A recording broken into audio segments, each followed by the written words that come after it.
Hey guys, welcome to our channel Bong reaction. আবার ভিডিওতে তোমাদেরকে স্বাগত জানাচ্ছি। আমি রিয়াক্ট করতে বলেছি সাকিন সারিসুরি নাটকের মজাদার বা ইন্টারেস্টিং ক্লিপ নিয়ে।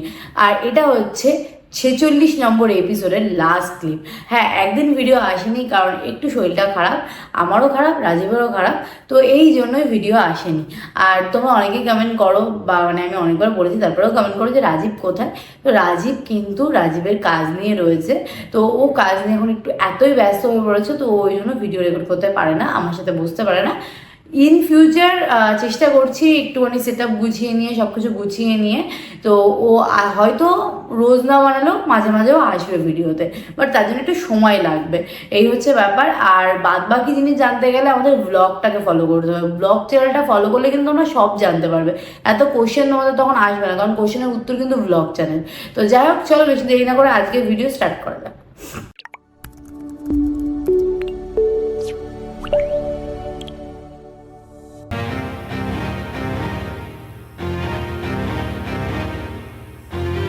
এই অবধি রিয়াক্ট করেছিলাম আগের ভিডিওতে।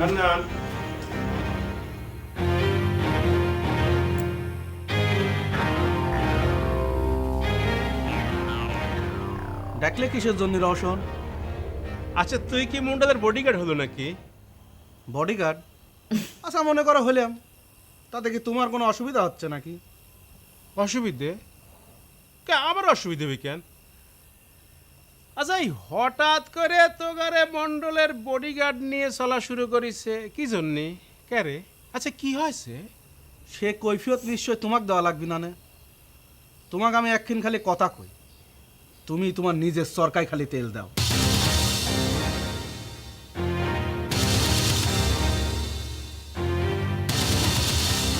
আমি তো আমার নিজের সরকারি তেল দিবার চাই, কিন্তু ওই তুই তো আবার তেল ধার নেওয়া শুরু করেছিস, সেই জন্য সমস্যা হয়ে যাচ্ছে। আচ্ছা হান্নান, এই শুনলাম তুই নাকি আমার বউয়ের আত্মহত্যার কেসটা তাজা করবার জন্য মন্ডলে পরামর্শ দিস। হ্যাঁ, আমার কেস তাজা হলে তুই হান্নান কি তাজা থাকবো? হ্যাঁ রে, তোরা তো বোকা হইস কেবা করি রে। এই মার্ডার কেস একটা তাজা হলেও ফাঁসি, আর এই 2-3 হলেও একই ফাঁসি। তার তেনে তো বেশি কিছু না। ভয় লাগাচ্ছে, নে। সবাইকে থ্রেড দিয়ে বেড়াচ্ছে।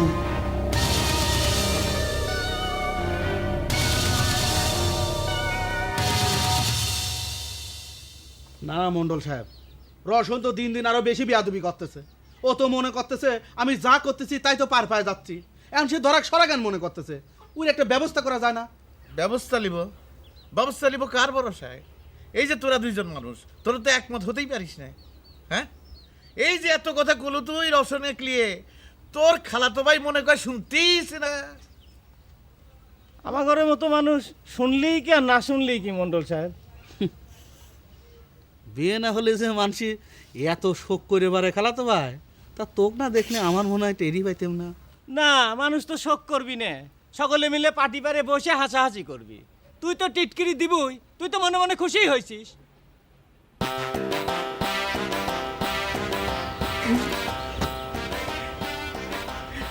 বসেন, ওই ওনে বসেন। মা সত্যি সত্যি চলে এসছে? চাচা আমার সাথে করে নিয়ে আসলো। আমি কইছিলাম না, আপনি তো বিশ্বাসই করবার পারতেছিলেন না, এবার দেখলেন তো। সত্যি সত্যি বিয়ে দেবে নাকি? বসেন।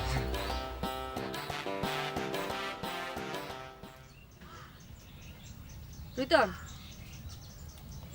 হ্যাঁ রিতন, আমি যে এখানে একটা জলজন্ত মানুষ খাড়ায় রয়েছে সেটা কি তোমার চোখে পড়তেছে না? তোমার খারাপ একবার কিরা কইছে? তোমার তো আমি আগেই কইছি, আমার কামে যাও, যখন তুমি ঠাইছো আমার পেটের খিদে মিটানোর ব্যবস্থা তোমারই করা লাগবে। যাও কোনতে পারো, খাওন জোগাড় করে নিয়ে এসো। কাকলি, আমার কিন্তু খুব খিদে লাগাইছে, আমি কিন্তু বেশিক্ষণ সহ্য করতে পারবো না। আমি তোমার কামে যাওয়া ঠেকাইছি মানে? এসো, তুমি কি কথা করছো? উড়ি আল্লাহ, যাবা করে কথা করছো মনে হয় এখন জন্মগ্রহণ করলে। তো তুমি ঠাই না কিরা ঠাইছে? তোমার জন্যই তো কাজ কাম বাদ দিয়ে আমি শূন্য হয়ে বসে আছি। মান্নানের তো বাড়িঘর তেমন নেই, মনে করো তোমার মেয়ে আমার বাড়িতেই থাকবি। কইছিলাম না চাচা, শুনেছেন তো? শুনেছি তোমার মেয়ে নাকি খুব গুণের। আমার মান্নান ও ছেলে হিসাবে খুবই ভালো, যেমন দেখতে সুন্দর সুন্দর তেমনি গুণেও আমার কাছে ছোটবেলার থেকে আছে। তাহলে এক কাজ করো, আগামী শুক্রবার দিন বিসমিল্লাহ কয়ে বিয়েটা সারিয়ে ফেলো। তেমন ধুমধামের কোনো দরকার নেই। সত্যি সত্যি বিয়েটা দিয়ে দিচ্ছে আমার মনে হচ্ছে।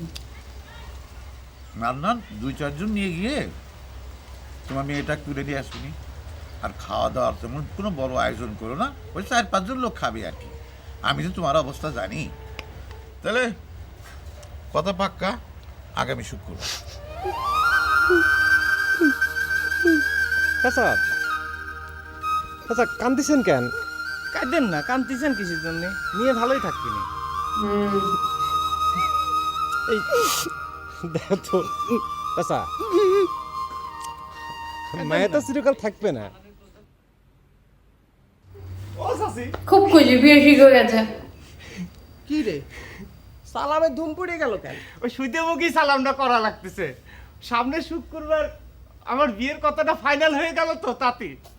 এই শুক্রবারের গল্প যতদিন ধরে শুনতেছি, বিয়ে হলে পরে তো সাওয়াল পাল এতদিন হাঁটা শুরু করে দিত।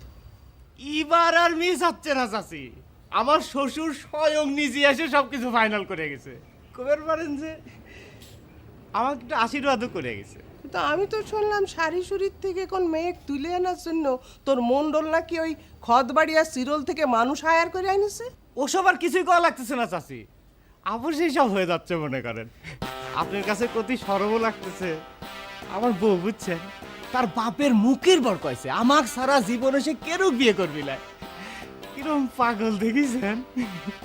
তুই কি এত সুপুরুষ হয়েছিস? মেয়েটা ঠিক মতো দেখে তো? দেখি তো কইছে। তাছাড়া চাচি, আমার বউ রূপীর কথা আমি আপনি কি কব কম তো। সামনে শুক্রবার তার বেশি দেরি না, তখনই দেখে খুব নিয়েন। খুশি। আর মুরব্বী হিসেবে তো আপনারই বধূবরণটা করা লাগবে রে। সামনে শুক্রবারেই কইলাম।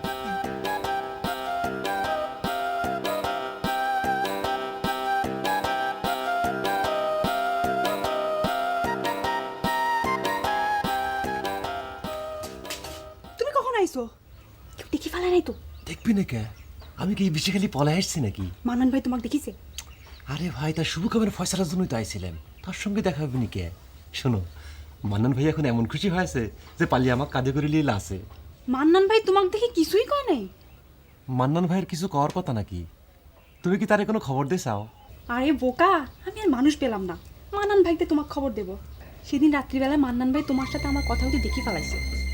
আচ্ছা, মান্নান ভাই কি খালি কথা কতেই দেখিছে, নাকি তুমি যে আমার হাত চেপে ধরেছো সেটাও দেখি ফেলাইছে? মিথ্যা কথা কয়ো না, আমি তোমার হাত ধরি নাই, তুমি আমার হাত ধরিছো। সে সব দেখিছে। আব্বা কয়ে দিবার চাইছে। তালি এখন কি হবে নি কস্তুরি? আমি কিছু জানি না। আব্বা জানতে পারলে তোমার কাইটে গাঙ্গে ভাসাই দিবে। তুমি এখন যাও, ঘরের অবস্থা বেশি ভালো না। রসুন ভাইয়ের আব্বার মধ্যে লাগিছে। তুমি যাও।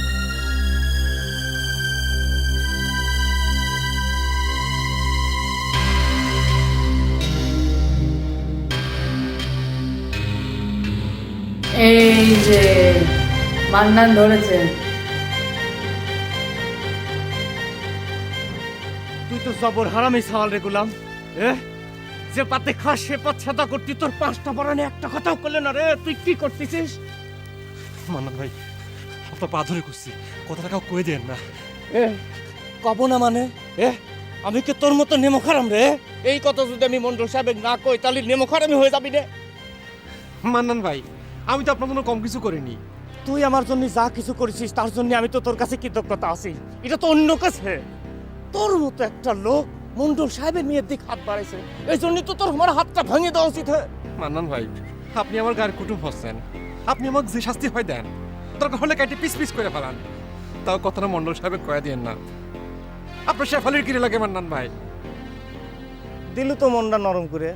হ্যাঁ, শিপালির কসম দিলে আমি আবার রাগ ধরে রাখতে পাই না। বাবা, শোনেক, বিয়ের পর তো শিপালি আবার জিজ্ঞেস করব, যদি সে কয় এটা মন্ডল সাহেবে ক যাবি, তালি করলে পৃথিবীর কেউ আমাকে ঠেকায় রাখতে পারবি না।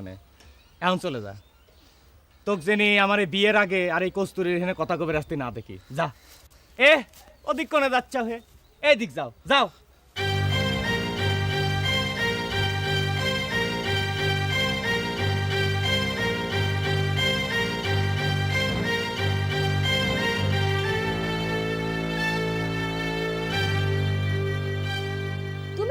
কাজ বাদ দিয়ে ঘরে বসে থাকতে পারবে তো আমার সাথে করে না কামে যাবে পারবে না তাই না?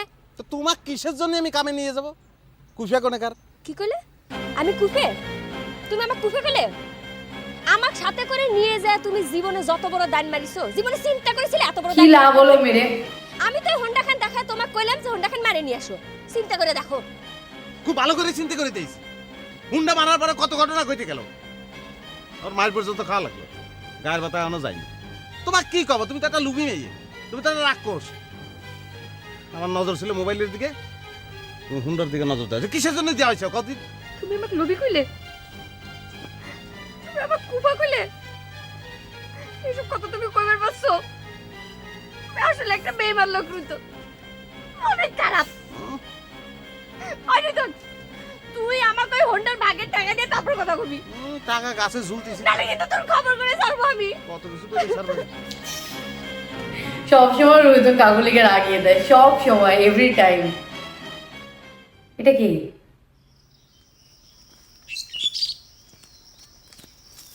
এটা আবার কি? কিটা শুভাই না? চিনবার পারিস তাহলে? আপনি আপনি কেমন করে আসলেন? তুমি কি মনে করেছ এই হাসু পকেট প্যান্ট এই সারিসুরি গ্রামে আর কোনোদিন ফিরে আসবে না? না মানে আপনি ধরা পড়ে জেলে গেছিলেন তো সেজন্যই করছি আর কি।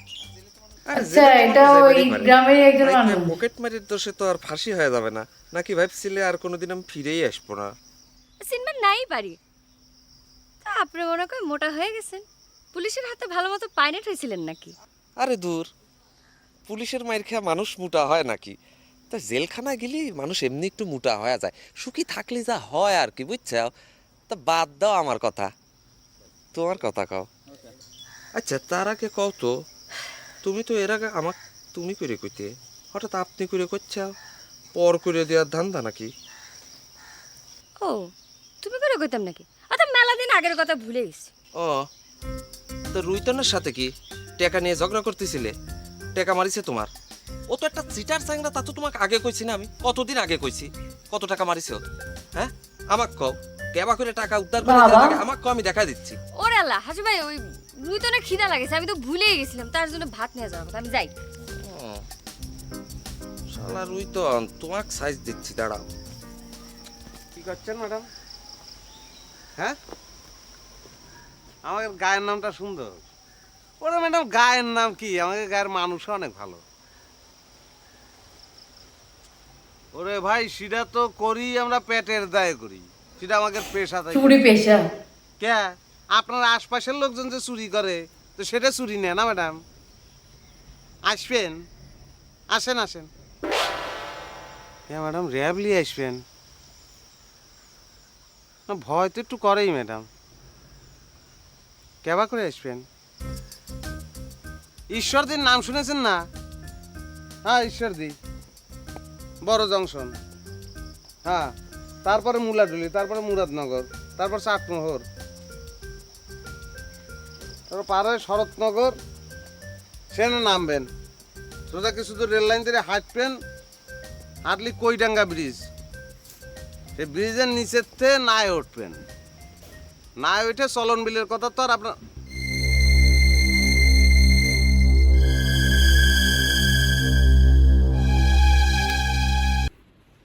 ব্যাস এই অবধিই ছিল এই এপিসোডটা। বাট এই ক্যারেক্টারটা নতুন ইন্ট্রোডিউস হয়েছে, মানে কথা শুনে বুঝলাম যে সারিসুরি গায়ের মতো, মানে সবার মতোই একজন পকেট মার। তো কিন্তু এই ক্যারেক্টারটার করণীয় কি? নতুন ক্যারেক্টার এসছে তো নতুন রকম কিছু তো হবে, নতুন কিছু স্টোরি রয়েছে, তো সব কিছু দেখবো পরের এপিসোডে। তো কিছু তো জানতেই পারবো, রুইতন থেকে এত কেন অবাক হলো লাস্টে আমরা দেখলাম, তো সেটাও আমরা জানতে পারবো। তো যাই হোক, চলো এই ভিডিওটা এখানে শেষ করছি। আর কেমন লাগছে তোমাদের প্লিজ সেটা কমেন্ট করে জানিও, ভালো লাগলে লাইক শেয়ার করতে কিন্তু ভুলো না, আর পাশে দেখো। আর যারা এখনো ব্লগ চ্যানেলটাকে সাবস্ক্রাইব করে প্লিজ ব্লগ চ্যানেলে গিয়ে দেখো, ব্লগ আসছে নতুন নতুন, আশা করি তোমাদের ভালো লাগবে। তো যাই হোক, চলো এই ভিডিওটা এখানে শেষ করছি, দেখা হবে নেক্সট ভিডিও। টাটা।